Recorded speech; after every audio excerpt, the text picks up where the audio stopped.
Everyone, welcome to learn English with Sabbir channel. আশা করি আপনারা সবাই ভালো আছেন। এবং আমরা আজকে ক্লাস 9-10-এর পাঠ্য বইয়ের একটা গুরুত্বপূর্ণ কবিতা ওমিও লাইফ বাই ওয়াল্ট হুইটম্যান কবিতা নিয়ে আজকে পাঠ্য বই প্রশ্ন নিয়ে আলোচনা করব। তো যারা এসএসসি পরীক্ষার্থী আছেন, খুব গুরুত্ব সহকার মনোযোগ সহকার প্রশ্নগুলোর উত্তরগুলো শুনবেন।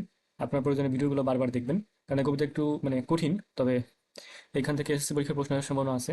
এবং এসএসসি পরীক্ষা সহ অন্য ক্লাস 9-10-এর যে ধরনের পরীক্ষা হোক, সেটা টেস্ট পরীক্ষা বা 9-10-এর ফাইনাল বা অর্ধবার্ষিক পরীক্ষা, সব পরীক্ষায় হয়তো এখান থেকে প্রশ্ন কমন পাবেন।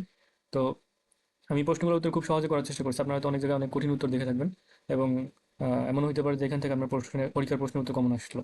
তো আপনি খাতা কলম নিয়ে বসে যান, উত্তরগুলো নোট করেন, এবং যদি আপনার উত্তরগুলো মুখস্থ না হয়, সেক্ষেত্রে আপনি বারবার এই ভিডিওগুলো দেখতে পারেন। দেখার মাধ্যমে হয়তো আপনার প্রশ্নগুলো আয়ত্তে আসতে পারে খুব সহজেই। প্রথম কোশ্চেন নাম্বার 1, এটা হচ্ছে আমরা যে কোশ্চেনগুলো আলোচনা করবো সেটা হোমিও লাইফের পাঠ্য বইয়ের কোশ্চেন। হ্যাঁ, question number 1, what is the main theme of the poem? কবিতার মূল বিষয়টা কি, আসলে কোন মূল থিমের উপর, কোন মূল থিমে এটা লেখা? The main theme of the poem, এই কবিতার মূল বিষয়, is the meaninglessness of life, জীবনের অর্থহীনতা। Question number 2, what recurring question does the poet mention?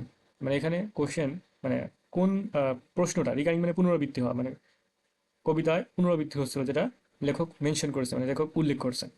The poet repeatedly asks whether life has any specific meaning or not. এখানে কবি বারবার প্রশ্ন করতেছিল, বা বারবার তার কাছে পুনরাবৃত্তি হচ্ছিল এই প্রশ্নটা, যে জীবনের কোনো নির্দিষ্ট অর্থ আছে কিনা। Question number 3, what does the poet mean by useless years? এখানে what does the poet mean, বলতে বোঝাচ্ছে যে লেখক এই ইউজলেস ইয়ার এই কথাটা দ্বারা কি বুঝাইছে। Useless years refers to the wasted time of poet that passes without doing any meaningful or valuable. তো ইউজলেস ইয়ার্স ইউজলেস নিরর্থক বছর, রেফার্স উল্লেখ করে বা নির্দেশ করে টু দ্য ওয়েস্টেড টাইম, অপচয় বা অপচয় করা সময়কে, of the poet Kabir, that passes যেটা অতিক্রান্ত হয়েছে, উইদাউট ডুইং এনিথিং মিনিংফুল কোনো অর্থপূর্ণ কোনো কিছু ছাড়া, আর ভ্যালুয়েবল অথবা গুরুত্বপূর্ণ কোনো কিছু করা ছাড়াই। Is an identity maker. তো বলছে আইডেন্টিটি মেকার পরিচয় নির্ধারক, বয়সী কোনো পরিচয় নির্ধারক কিনা। What are the attributes of old age? Attributes হচ্ছে বৈশিষ্ট্য, বৃদ্ধ বয়সের বৈশিষ্ট্যগুলো কি কি। তো প্রথম প্রশ্ন, প্রশ্নের প্রথম ভাগের উত্তর, yes, age can be an identity maker, বয়স একটা পরিচয় নির্ধারক হইতে পারে। বিকজ কারণ, we often identify people by their age, আমরা মানুষকে শনাক্ত করি প্রায় তাদের বয়সের দ্বারা। There are several attributes of old age, বৃদ্ধ বয়সের অনেক বৈশিষ্ট্য আছে, সাচ অ্যাজ রিলিজিয়াসনেস, ধার্মিকতা, অ্যাওয়ারনেস, সচেতনতা, প্র্যাকটিক্যালিটি, হচ্ছে আপনার বাস্তবধর্মিতা, অ্যান্ড এক্সপিরিয়েন্স, ইটিসি, তো অভিজ্ঞতা এবং ইত্যাদি। Question number 5, what do sordid and plodding means? Sordid এবং প্লডিং এই দুটো শব্দ দ্বারা কি বোঝানো হয়েছে?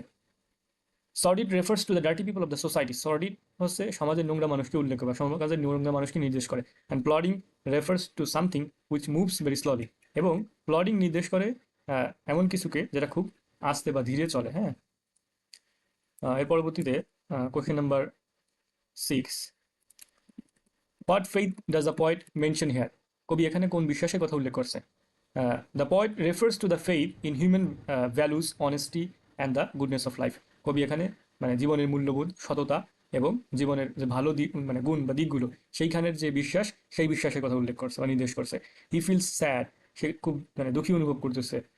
Because many people have lost this faith, অনেক মানুষই কি তার জীবনের মূল্যবোধের, সততায় এবং যে আদর্শ বা গুণ, এটা সে তার বিশ্বাসকে হারিয়ে ফেলেছে। Question number 7, is there a symbolic meaning of contribute a verse in the last line? Last লাইনের যে ফ্রেজটা, যে কন্ট্রিবিউট আ ভার্স, হ্যাঁ, ভার্স স্তবক বা কবিতা বা শ্লোক, কবিতা বা শ্লোকের একটা অবদান যে কবি রাখার কথা বলছে, এটার কোনো তাৎপর্য আছে কিনা, বা সিম্বলিক মিনিং, সিম্বলিক প্রতীকী, মিনিং অর্থ, প্রতীকী অর্থ আছে কিনা। Yes, contributing a verse has symbolic meaning, এখানে এ দিতে পারেন, হ্যাজ আ সিম্বলিক মিনিং, একটা প্রতীকী অর্থ আছে। Our life is big playground, আমাদের জীবন হচ্ছে একটা বড় ধরনের প্লেগ্রাউন্ড বা নাট্যমঞ্চ। Where we can take a small part of it, আমরা যেখানে এটার ছোট্ট একটা অংশ হতে পারি, by doing some noble deeds, noble হচ্ছে মহৎ, ডিডস হচ্ছে কাজ, যে মহৎ কাজ করার মাধ্যমে। তো question number 8, do you find the answer section of the poem convincing? Convincing সন্তুষ্ট, তুমি কি এই কবিতার উত্তরের যে অংশটা, সেটা সন্তুষ্টজনক হিসেবে পেয়েছো কিনা। Yes, the answer section is convincing to me, হ্যাঁ, এই উত্তরের যে অংশটা, সেটা আমার কাছে কনভিন্সিং, সন্তুষ্টজনক। বিকজ কারণ, hour life has meaning and identity, আমাদের জীবনে অর্থ আছে এবং পরিচয় আছে। ইফ উই আর অ্যালাইভ, যদি আমরা বেঁচে থাকি, উইদাউট অ্যালাইভনেস, মানে বেঁচে থাকা বা অ্যালাইভনেস ছাড়া our life has no meaning, মানে আমাদের জীবনে কোনো অর্থ নাই। তো যদি আমরা বেঁচে থাকি, আমাদের জীবনে অবশ্যই অর্থ আছে আসলে, মানে বেঁচে না থাকলে জীবনে কোনো অর্থ থাকে না। তো যে কোনো ধরনের পরীক্ষার জন্য যেহেতু এই টেক্সচুয়াল কোয়েশ্চেনগুলো ইম্পর্টেন্ট, এবং আমি বারবার আমার ভিডিওতে সেই কথাগুলোই বলি, তো আপনারা চাইলে আমার পূর্ববর্তী ভিডিওগুলো দেখতে পারেন, চ্যানেলে আপলোড করা আছে। খুব সহজে, এর থেকেও খুব সহজে অনেক মানে কবিতা, গল্প, আহ, মানে গল্পের প্রশ্নগুলো ব্যাখ্যা করার চেষ্টা করছি। তো আপনারা আমার চ্যানেলে গিয়ে পূর্ববর্তী ভিডিওগুলো দেখতে পারেন। আশা করি পরীক্ষা মানে খুব সুন্দর একটা পরীক্ষা দিতে পারবেন। সবার জন্য শুভকামনা।